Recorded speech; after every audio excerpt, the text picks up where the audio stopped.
Hey guys, how's it going? This is my 1966 Olivetti Lettera 32.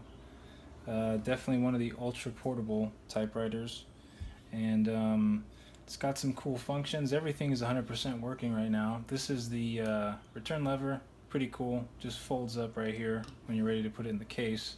Unfolds like this. It's got triple line spacing, single, double, and triple. And I'm just going to give you guys a quick typing sample so you can see what it looks like.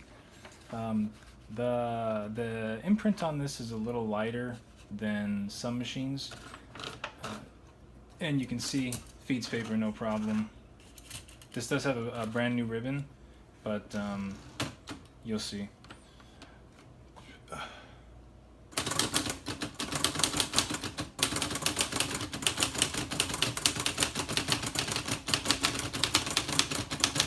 So that was lowercase, and then I'll do uppercase. I'll lock the caps, works fine.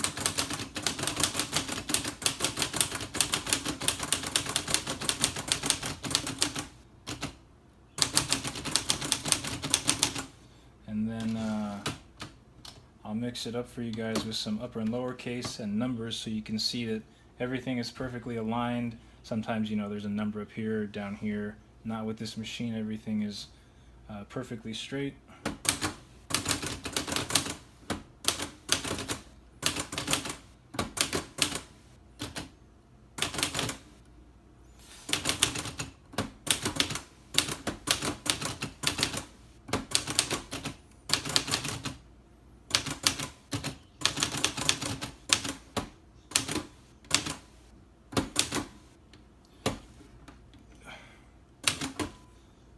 This is the backspace key, and then I'll run the numbers through for you.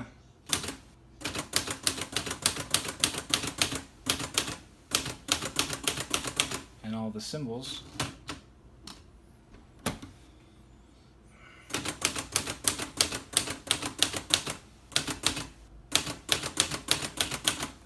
And these older machines didn't always have an exclamation mark, but what I do is I use the apostrophe and then I'll backspace one and use a period. Kind of a simple solution. But anyways, the bell does work fine. I haven't got to the end of a line, but I'll show you.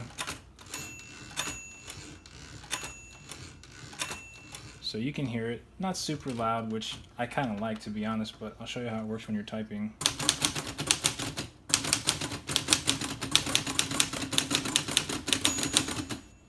So you heard it right there. I don't know if you could, but it's functional.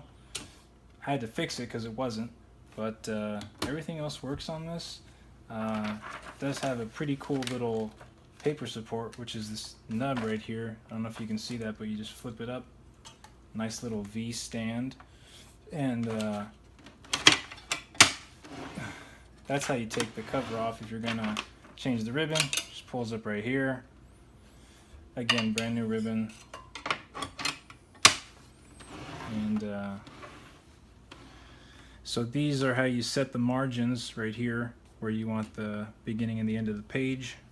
And you can just push down and slide them back and forth.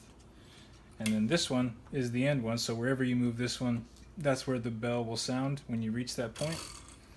And this does have tabs. A lot of the ultra portable machines, they didn't have a tab function, but this one does. And it's pretty cool. It's pretty easy to use. I'll show you. It's this lever right here.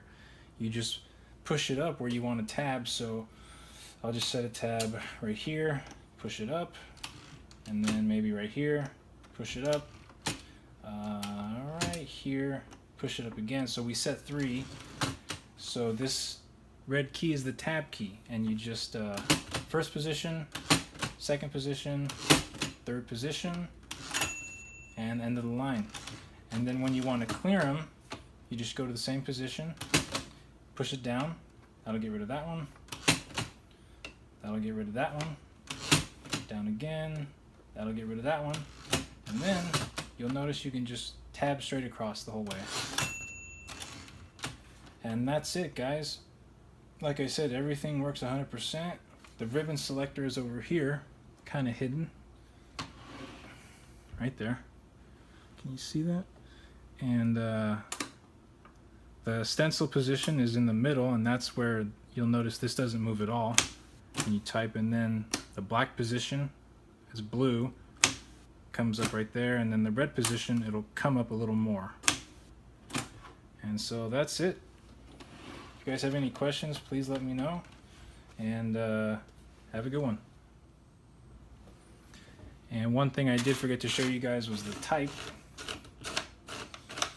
and I'll do that now.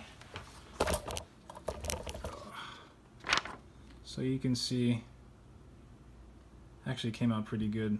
Not too light at all. I guess that's what having a brand new ribbon will do. But you can see uppercase and lowercase, and the numbers, they're all aligned, and this thing is ready to go.